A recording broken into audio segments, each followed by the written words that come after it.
A lei, autocircuncisão. Palestra realizada em 28 de maio de 1965. Neville Goddard. Esta noite está na lei. Dizem-nos que a salvação vem dos judeus.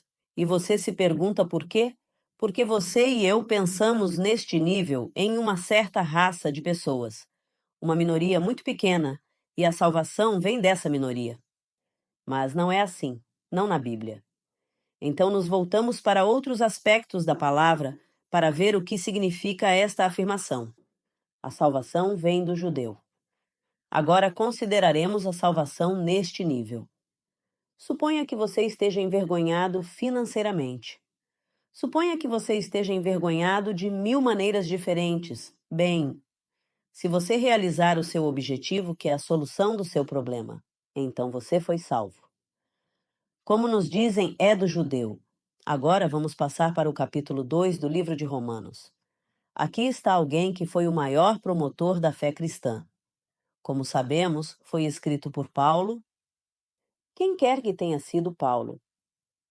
É Paulo, ele nos diz, antes de tudo, não são os ouvintes da palavra que são justos diante de Deus, mas os praticantes da palavra que serão justificados. Tiago, Piro 1, versículo 22.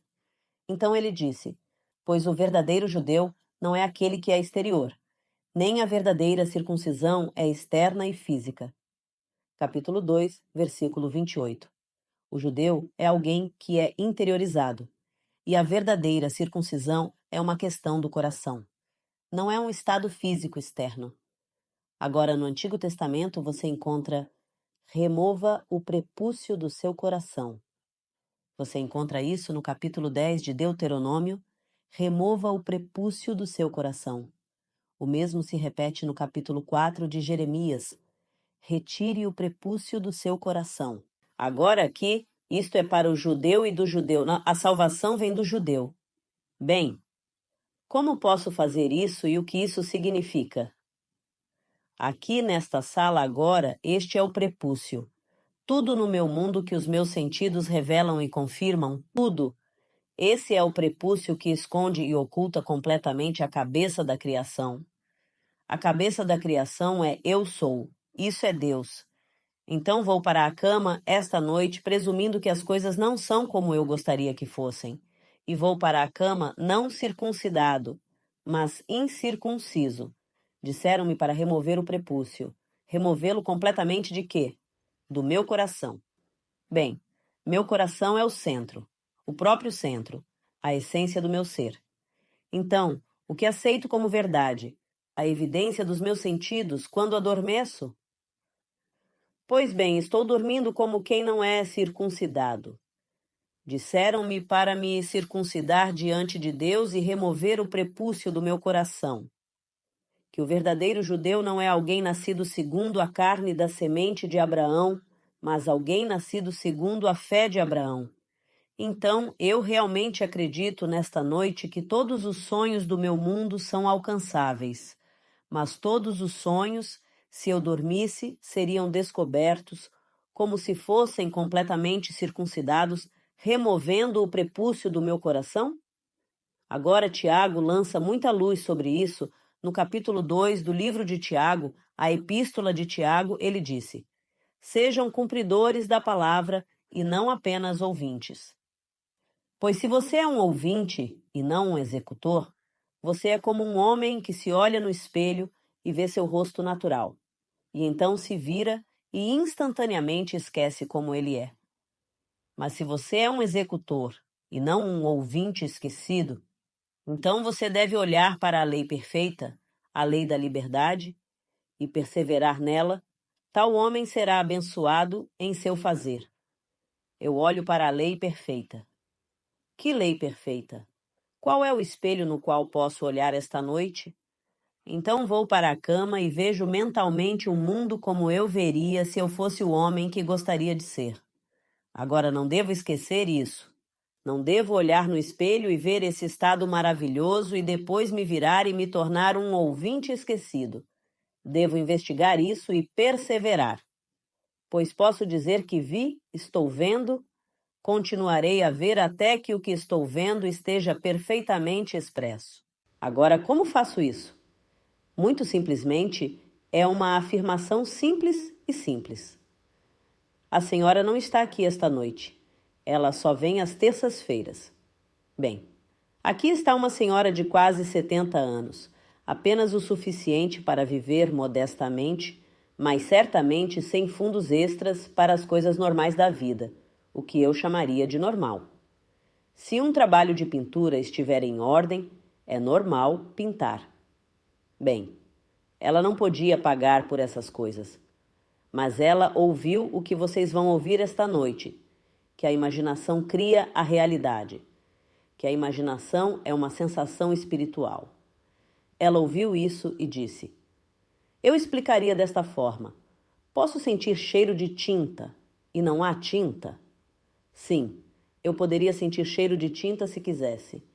Eu poderia sentir a umidade da tinta? Sim, posso sentir isso se quiser. Posso ver uma mudança na cor com o interior e o exterior da minha casa pintados como desejo? Sim, eu posso ver isso. Então eu poderia usar todos os meus sentidos para brincar com isso. Eu poderia até provar se quisesse. Então, dormindo em sua casa que precisava de reparos e pintura, ela acreditou no que ouviu. E tendo acreditado, ela acreditou a ponto de produzir uma ação de sua parte. Não apenas acreditar, eu acredito no que ele disse. Portanto, não seja apenas um ouvinte da palavra, mas seja um cumpridor da palavra. Se você é um executor, você será abençoado em seu ato. Se você for um executor. Então ela adormeceu sentindo cheiro de tinta. Bem, se ela está cheirando a tinta é porque a casa dela foi pintada. Então ela adormeceu no final, ela pode sentir o cheiro da tinta. E então recebeu após sua persistência. Pois ela teve cerca de 3 semanas dessa persistência, 3 semanas, só isso. Noite após noite ela adormecia numa casa pintada. Então chegou uma carta do Lloyds, da Inglaterra. Você leu a história. Aqui ela recebeu um aviso de que era herdeira de vários milhares de dólares, algo em torno de 8 ou 9 mil dólares. Não consigo me lembrar do valor. De alguém que ela nunca tinha visto, nunca vi.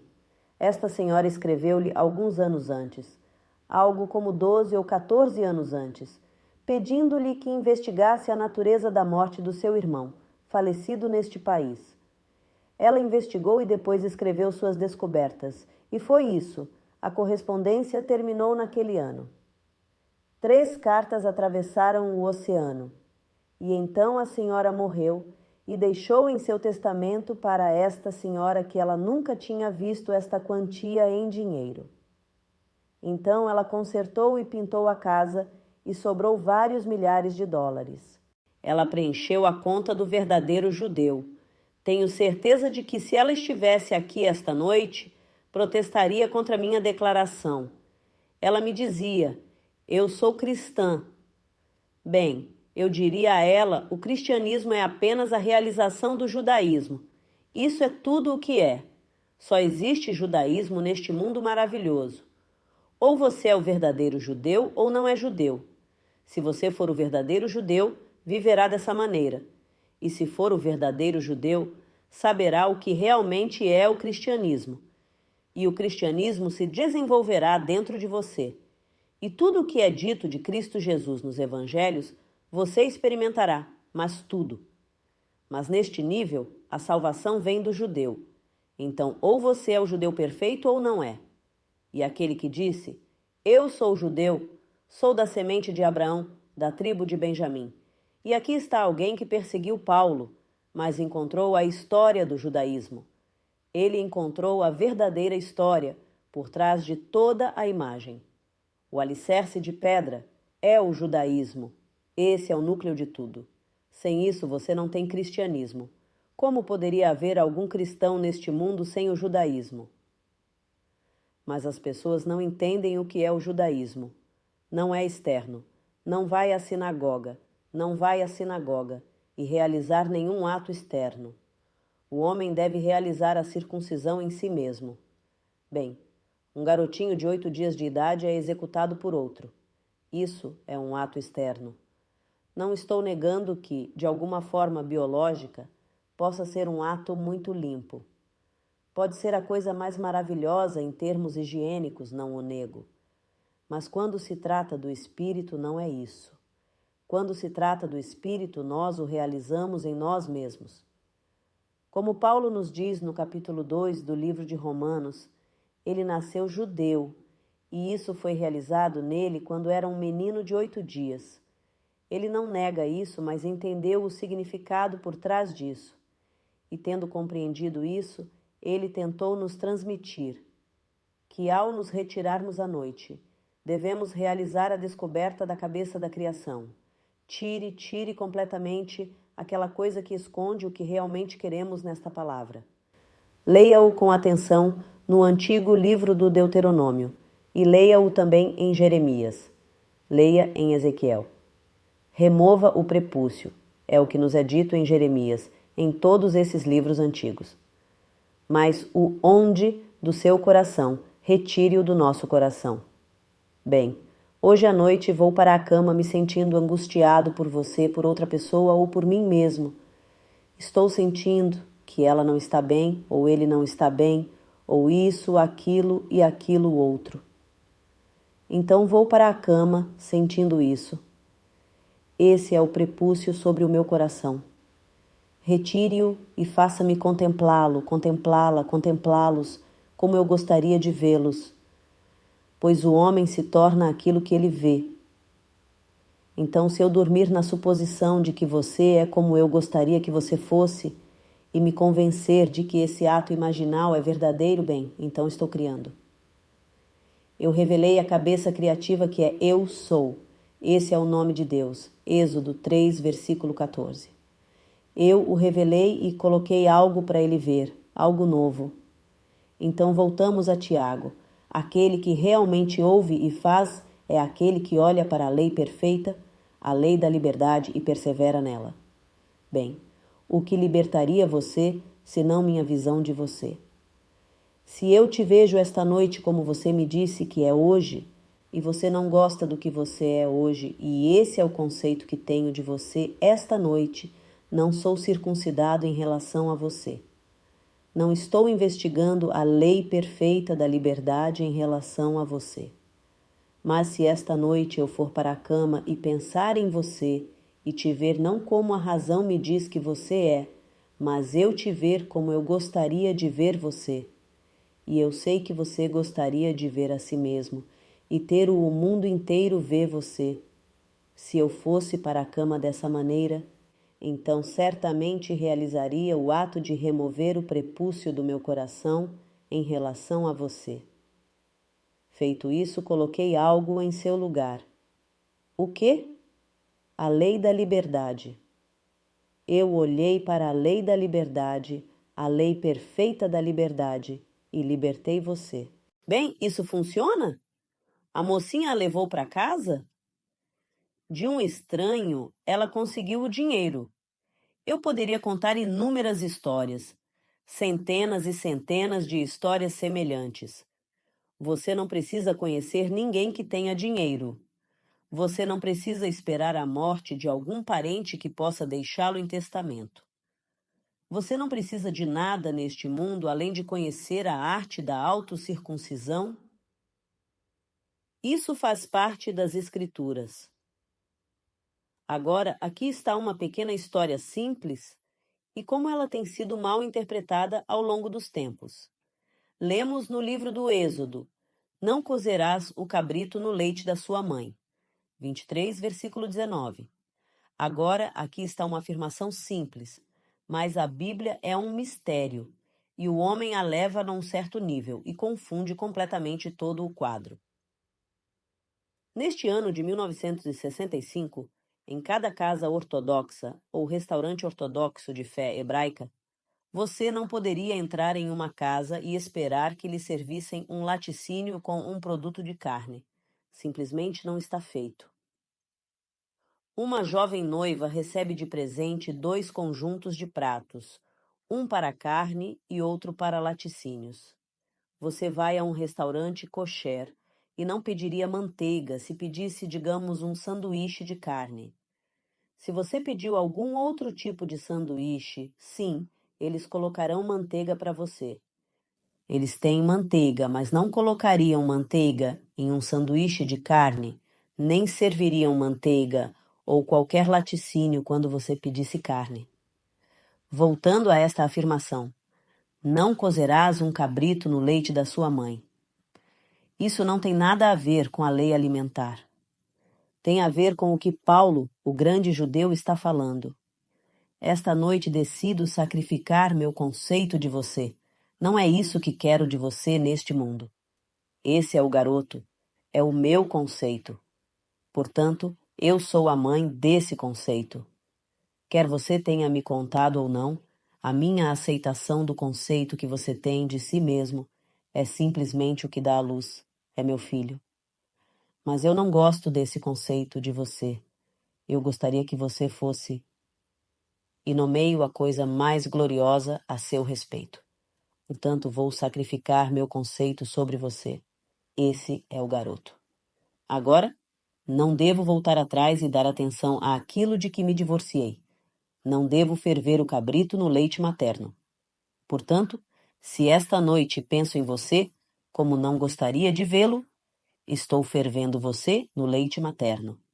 Pois minha atenção é o leite que mantém vivo aquele estado que eu gostaria de sacrificar. Então, desvio minha atenção do conceito que tinha de você. Devo dar 100% ao conceito que gostaria de ter de você. E se minha premissa for verdadeira, pois as escrituras ensinam que a imaginação cria a realidade, você pode me dizer onde aparece nas escrituras que a imaginação cria a realidade? Vou levá-lo para o capítulo 11, versículo 24 do livro de Marcos. Agora, essas não são as palavras, mas diga-me se isso realmente não significa isso. Estas são as palavras colocadas na boca do Deus desperto no homem. Pois quando Deus despertar, onde ele despertaria senão no homem? Ele está no homem, ele está enterrado no homem. Então aquele em quem ele despertou descobriu isso e nos revelou. E estas são as palavras: tudo o que você desejar quando orar, acredite que você recebeu e você o receberá. Bem, não está escrito em essência que a imaginação cria a realidade? Se sou chamado a acreditar que recebi o que desejo, não imagino que o tenho? Eu imagino que você é o que eu quero que você seja. E se esta afirmação me disser que, se eu fizer isso, vou conseguir, bem, a imaginação não cria a realidade? Bem, isso não é uma escritura? Isso é o que me dizem nas escrituras. É assim que leio as escrituras. Então eu digo a todos: experimentem. Não custa nada. Tudo o que você pode fazer é simplesmente experimentar. Se isso se provar no desempenho, será que realmente importa o que o mundo pensa? Se esta mesma noite esta sala realmente ficasse lotada com as pessoas mais instruídas do mundo e elas desafiassem meu direito de dizer isso, e você se levantasse e lhes contasse histórias de casos relativos ao uso da lei, realmente importaria o quão sábios eles parecem ser? Estar aos olhos do mundo? Agora, aqui no final desta declaração de Paulo, no capítulo 2 de Romanos, ele faz um jogo de palavras. Ele nos diz quem é o verdadeiro judeu, aquele que vive interiormente, não exteriormente, não aquele que é visto ao pôr do sol na sinagoga, não alguém que vai dia após dia diante da morte de seu pai para provar que está realmente mantendo viva uma certa lei. Nada externo, mas alguém que interiormente leva esta vida circuncidando-se. E ele não circuncida externamente. Ele circuncida o coração, seus sentimentos. Ele tira aquilo que vela o que quer ver, tira completamente o véu e vê o que quer ver. Agora ele faz esta afirmação no final desta passagem. Seu louvor não vem dos homens, mas de Deus. Agora a palavra louvor é Judá ou judeu. A palavra Judá significa louvor, A palavra judeu significa louvor. É um jogo de palavras. E eu aviso, ele usa a palavra mistério 18 vezes em suas cartas. Portanto, seu louvor não vem dos homens, mas de Deus. Dizem-nos, se lermos as Escrituras corretamente, no livro de Samuel, que o Senhor não vê como o homem vê. O homem vê a aparência externa e o Senhor vê o coração, somente o coração. Então, quando o enorme homem gigante ficou diante de Samuel, Samuel pensou que certamente ele era a escolha do Senhor. E o Senhor disse, não, eu o rejeito. O Senhor não vê como o homem vê. O homem vê a aparência das coisas, mas o Senhor vê o coração. 1 Samuel 16, versículo 7. Então aqui, as palavras, seu louvor não veio dos homens, mas de Deus. Romanos 2, versículo 29. E a palavra louvor significa Judá ou o judeu. Portanto, seu judaísmo, seu verdadeiro judaísmo, não vinha do louvor dos homens, não pelo que os homens diriam, mas pelo que Deus via nele. Então, os homens hoje dão tudo para ter outra medalha e outra honra, e todas essas coisas diante dos homens. Você lê o jornal todas as manhãs, hoje homenageia fulano de tal. Há certas pessoas em nossa cidade que as recebem todos os dias, não sei onde as colocam, e simplesmente as amam. Tudo isso está do lado de fora. Eles não são o verdadeiro judeu. Todos neste mundo devem se tornar o verdadeiro judeu, mas o verdadeiro e verdadeiro judeu. E o verdadeiro judeu vive interiormente. Eu não me importo com o que o mundo vai te dizer. Nasci e cresci em uma família cristã. Eu não sabia nada fora do cristianismo, mas não percebi o que era até que comecei a despertar para descobrir que o cristianismo é apenas a realização do judaísmo. Isso é tudo o que ele é. A grande revelação é o judaísmo, tudo no Antigo Testamento. E o Novo interpreta o Antigo, e não o contrário. De repente você se depara com isso. E quem fez a interpretação? O judeu fez. Você foi ensinado a acreditar que os outros acreditaram? Não, volte e leia a história. Paulo leu com sua grande afirmação, eu sou judeu. Veja a história da figura central, Jesus Cristo. Existe alguma negação nas Escrituras de que ele seja judeu? Ele é o judeu dos judeus, que simplesmente começou a despertar dentro de si. E todas as promessas feitas a Abraão, ele cumpriu dentro de si. Ele não nega que ele era o judeu.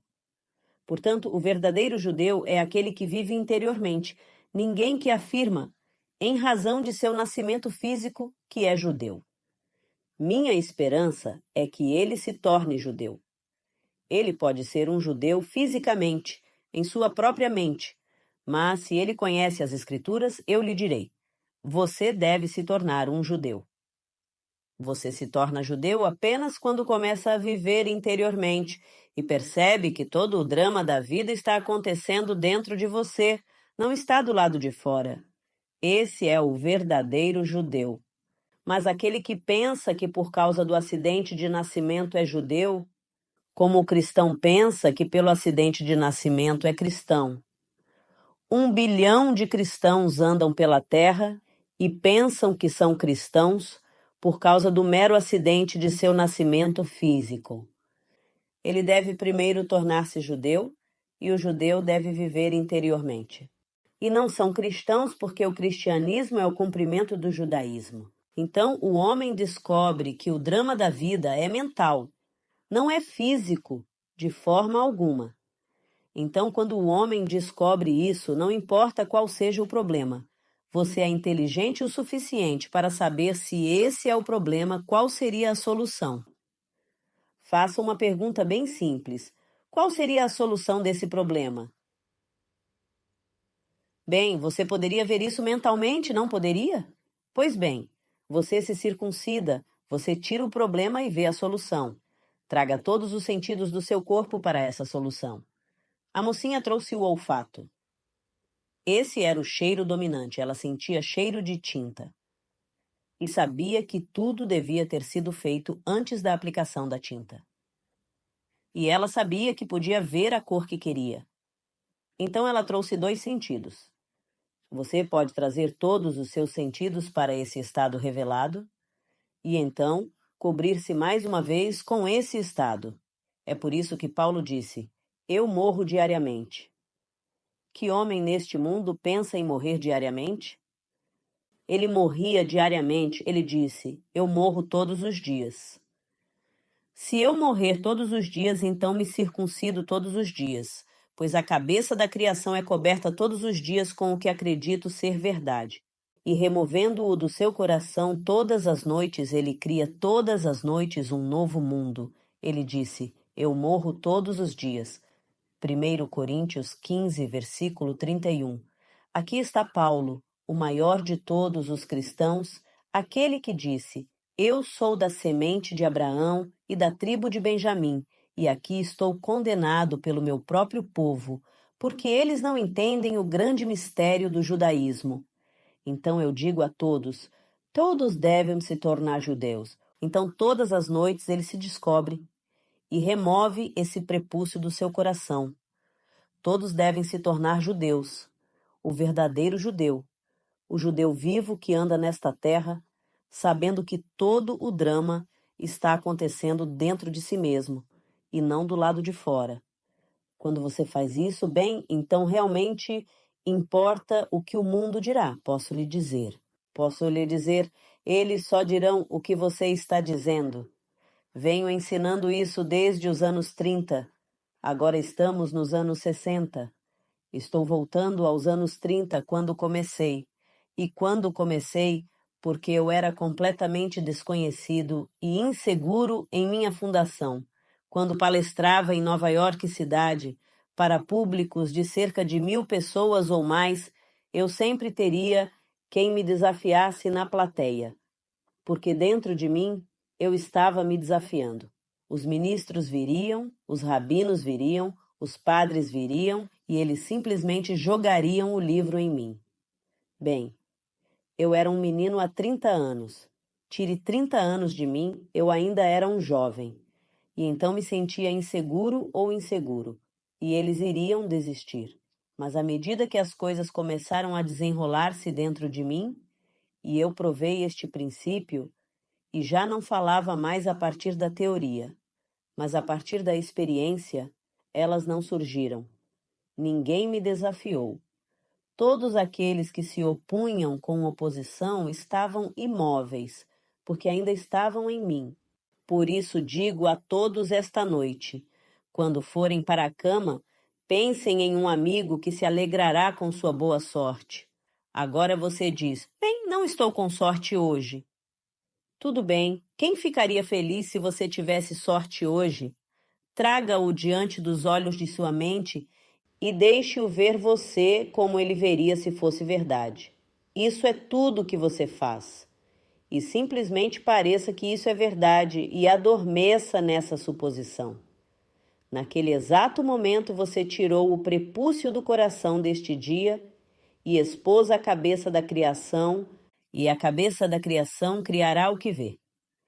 De uma forma que ninguém sabe, esse seu ato criativo o levará através de alguma ponte de incidentes, desde onde você estava naquele momento em que o assumiu até o cumprimento dessa suposição. Vai, apenas tente. Antes de julgar, apenas experimente. Quando você tentar isso, e eu prometo que isso provará seu valor no desempenho, bem, então não importará a partir de então o que os outros dizem. Isso realmente não importa. Então você verá o que realmente é a religião neste mundo. Posso lhe dizer que o maior livro do mundo é a Bíblia. Você não vai superar isso. Você superará todos os livros modernos sobre ciência. Na verdade, eles estão desaparecendo tão rapidamente que você não pode imprimi-los antes que se tornem obsoletos. Não há nenhum livro científico hoje saindo do prelo que já não esteja, eu não diria refutado, mas está fora de moda. Outra coisa está chegando para explicar, para provar que não é isso. Mas você não vai superar a Bíblia. A Bíblia é o livro dos livros, é a palavra de Deus e se prova de uma forma que poucas pessoas neste mundo percebem. Mas que emoção quando a coisa começa a se desenrolar dentro de você e todas essas coisas se tornam realidade. Você mal pode acreditar neste grande mistério. Fiquei emocionado na semana passada ao ler Ben-Gurion, que é o ex-primeiro-ministro de Israel. E fiquei emocionado quando ele falou da Bíblia, pedindo a todos que voltassem a Israel e estudassem esta língua para que pudessem realmente entender a Bíblia. Ver um homem que foi o chefe de seu país tão apaixonado pelo livro dos livros. Devo confessar que fiquei extremamente emocionado ao lê-lo, que ele estava tão completamente arrebatado em sua idade avançada pelo amor deste livro. Vou lhe dizer, o verdadeiro judeu do mundo é aquele que não o é externamente, que o é interiormente, que praticará o que lhe pedi esta noite para praticar. Você pratica isso e saberá que a salvação verdadeiramente vem do judeu. Agora vamos entrar no silêncio.